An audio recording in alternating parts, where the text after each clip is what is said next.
ఎక్కితే ఫ్లైట్ ఎక్కితే నలుగురు కూర్చొని ఇంతకుముందు అరే అదేంటి ఇదేంటి వింతల గురించి మాట్లాడుకుంది. ఇప్పుడు కాంగ్రెస్ ప్రభుత్వం గురించి, రేవంత్ రెడ్డి గారి మంత్రివర్గం గురించి, పరిపాలన గురించి అరే అందరు పోతున్నారంట ప్రగతి భవన్కి, అందరు పోతున్నారంట సచివాలయానికి, అందరు కలుస్తున్నారంట ముఖ్యమంత్రి గారిని, అందరు కలుస్తున్నారంట మంత్రి గారిని. ఇంతకంటే ఆనందం ఏం కావాలండి?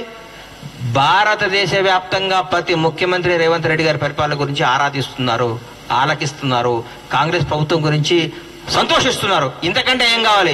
మేము రాబోయే 10 ఏళ్ళు పరిపాలించడానికి ఈ 2 రోజులు అన్నం ఇక్కడ మెతుకు పుట్టుకుంటే చాలు కదా, అన్నం ఉడికిందో లేదు, ఈ 60 రోజులు పరిపాలన చాలు. మేము రాబోయే 10 ఏళ్ళు అధికారంలో ఉండటానికి చెప్పడానికి గర్వంగా చెప్తున్నాం మేము, అంతే.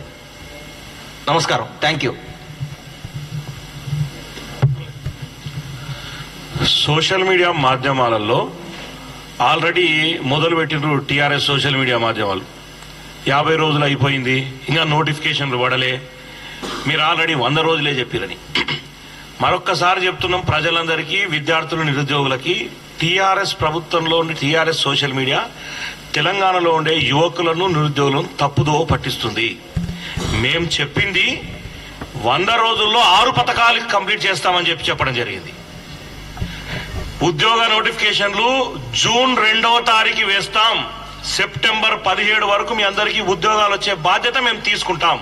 మా ముఖ్యమంత్రి చెప్పిన మాట అది, ఎలక్షన్ లో మేము చెప్పిన మాట అది.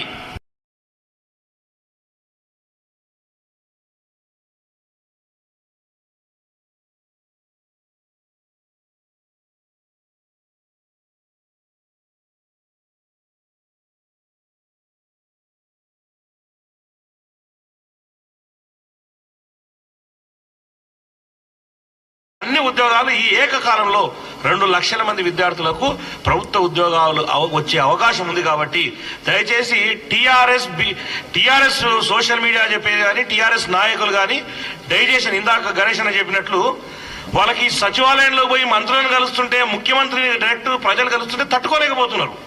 వాళ్ళు సొంత ఇంటిలాగా భావించారు సచివాలయాన్ని.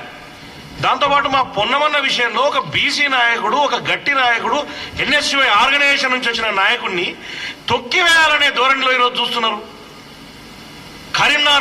మాజీ కరీంనగర్ పార్లమెంట్ సభ్యులు, ప్రస్తుత మంత్రి, ఒక బీసీ బిడ్డ, గౌడు బిడ్డని, అరే ఆయన బేసికల్ గా ఎక్కడున్నా అందరినీ రా పో అని అందరితో కలిసిపోయే వ్యక్తి పొన్నం ప్రభాకర్ గారు. అటువంటి వ్యక్తి మీద తప్పుడు సోషల్ మీడియా మాధ్యమాల్లో తప్పుడు విధంగా రాపించి చేస్తున్నారు.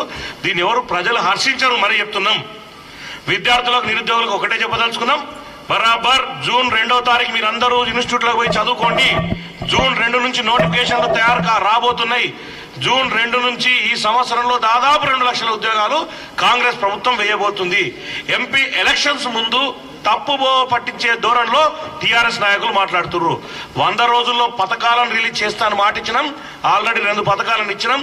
ఆర్టీసీ 11 కోట్ల మంది మహిళలు ఈరోజు ఆర్టీసీకి సంబంధించినటువంటి ఉచిత బస్సు సౌకర్యాన్ని వాడుకోవడం జరిగింది.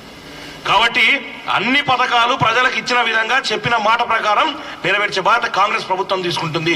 కాంగ్రెస్ ప్రభుత్వం మీకు అండగా, ప్రజలకు అండగా ఉంటుంది. ఇది ప్రజా ప్రభుత్వం కాబట్టి తప్పుడు సమాచారాన్ని ప్రజల్లోకి తీసుకుపోయే సోషల్ మీడియాను ఎక్కడెక్కడ ఖండించాల్సిన బాధ్యత ప్రజల మీదనే ఉంది. ఇది ప్రజా ప్రభుత్వం కాబట్టి ప్రజలే సోషల్ మీడియాలో వచ్చే తప్పుడు సమాచారాన్ని ఖండించవలసిందిగా విద్యార్థులు, నిరుద్యోగులని మరొకసారి కోరుకుంటున్నాం.